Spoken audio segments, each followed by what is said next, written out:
Aşıq Hüseyin Saraçlı'nın sinəsi bir söz dəryasıydı. Orada azman dastanlardan tutmuş, belə zarafatlara, gülməcələrə qədər ən müxtəlif türlü gövhərlər var idi. Və zaman içərisində, mən bayaq da dedim, onu yığıb yığışdırmağa çalışan bizim ziyalılarımız, tədqiqatçılarımız var idi. Bu sıradan Süleyman Əfəndi və Əflatun Saraçlı'nın gördüyü çox dəyərli bir iş var. Vaxtilə 80-ci illərdə o kitab çıxdı.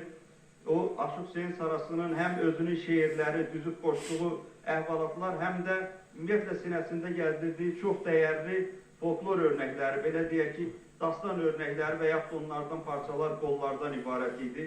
Bu işin araya ərsəyə gəlməsində doğrudan da sözün həqiqi mənasında Əflatun müəllimin çox böyük zəhməti olub. Kitaba yazdığı olduqca dəyərli ön sözdür. Və eləcə də ümumiyyətlə illər, 10 illər boyu aralarında olan mehir, ülfət, bir qardaşlıq yaxınlığı, dostluq bağlılığı çoxları üçün bir öyüd örnək idi. Əflatun müəllim bizim özümüz üçün də hər zaman Aşıq Hüseyin Saraçlı'nı çox yaxından tanıdan bir tədqiqatçı, ziyalıdır. Mən bugün sözü ona verirəm, amma o gəlməmişdən demək istəyirəm ki, Aşıq Hüseyin Saraçlı'nın Bakıda gəldiyi bir neçə əziz yer var idi. Ocaq bildiyi yer var idi. Onun biri bacısının evi idi. Biri də Əflatun müəllimin evi idi. Əflatun müəllim onu həm Akademiya Ədəbiyyat İnstitutuna gətirərdi, həm evində gətirərdi, günlərlə bir yerdə qalardılar, onun çal-çağırına qulaq asardı və ziyalıları, yaxın adamları hamısını yığar və o gözəl məclisləri keçirərdi, bizlər də onun şahidi olardıq. Bugün bu gözəl kişi Əflatun Saraçlı yenə bizlərlə bir yerdədir və ustadın ruhunu yad və şad eləmək üçün sözü ona verir. Əflatun mən buyurun.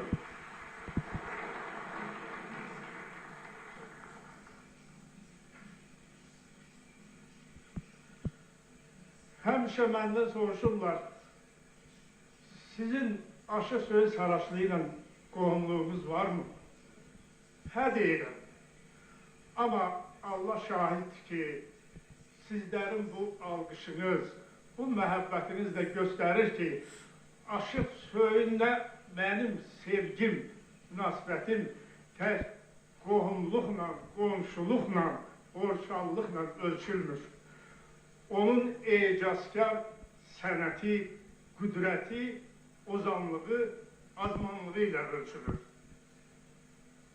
Aşıq Hüseyin Saraçlını mən 50 ilə yaxın dinləmişəm. Və onun dilindən söz necə çıxıb, o şəkildə də bugün də mən eyni ilə onu çatdıraram, yamsılayaram bizim el sözü desəm. Aşıq Hüseyin Saraçlı tək Kuzey Azərbaycanda, tək Gürcüstanda məşhur deyildi.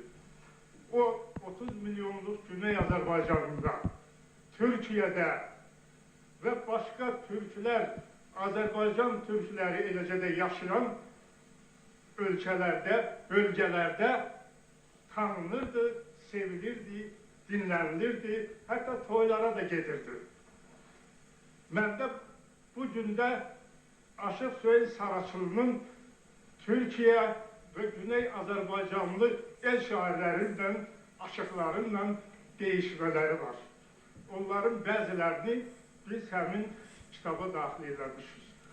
Müəllimlərin dediyi kitaba. Aşıq Hüseyin Saraçlı bir məktəb idi. Sözün həqiqi mənasında məktəb idi. Sənət məktəbi idi. Mən həmişə demişik, Borçalı aşıq sənəti ümumiyyətlə Türk dünyasında aşıq məktəblərinin ən zəngini, ən şaxəlisi, ən qüdrətli sənətkarlar yetirən bir məktəbdir. Bu məktəbdə hələ 19-cu əsrdən o yananı demirəm, Göranidən bəri Quşçu İbrahim, Aşıq Sadıq, Xındi Məmməd, Aşıq Əmrəf Gülməmmədov, Aşıq Hüseyin və başqaları çox nəhəng, əsl, azman sənətkarlar yetişir. Bunlar hərəsi bir zirvədir. Mən bunların arasında iki zirvə həmişə fikirləşəndə, aşıq sənəti haqda ümumiyyətlə fikirləşəndə iki zirvə mənim tez, birinci bunlar gözümün qabağına gəlir. Biri Aşıq Əmrəf Gülməmmədov, bir də Aşıq Hüseyin Saraçılı. Biri sazda, biri sözdə. Biri havacatda, biri yığamatda. Yəni, Aşıq Əmrah barmaqları, Aşıq Əmrah çaldığı havaları hələ indiyə qədər heç kəs çala bilmir. Gün o gün olsun, gələcəkdə yetişsin elə bir aşıqlar. Eləcə də Aşıq Hüseyin Saraçılının məclis aparması, iqamat aparması, dastan, qaravəlli, lətifə, neyinizdir danışması, mən bu 50 ildə rast gəlməmişəm, 7 yaşımdan aşıq məclislərində olmuşam. O vaxtda bizim evin biri çayxana olub, hər gün də oraya Azərbaycanın bütün aşıqları gəlib bizim o otaqda çalıb oxuyub, bütün kənd kişiləri yığılardı, səhərə qədər dastan deyərdi. Mən də bir küncdə 8, 9, 10, 12 yaşına qədər bir küncdə gülüşü ayaq üstə səhərə qədər qulaq asmışam. Bağ verdi barını, bağban tapmadı. Bülbül nalə çəkdi, aman tapmadı.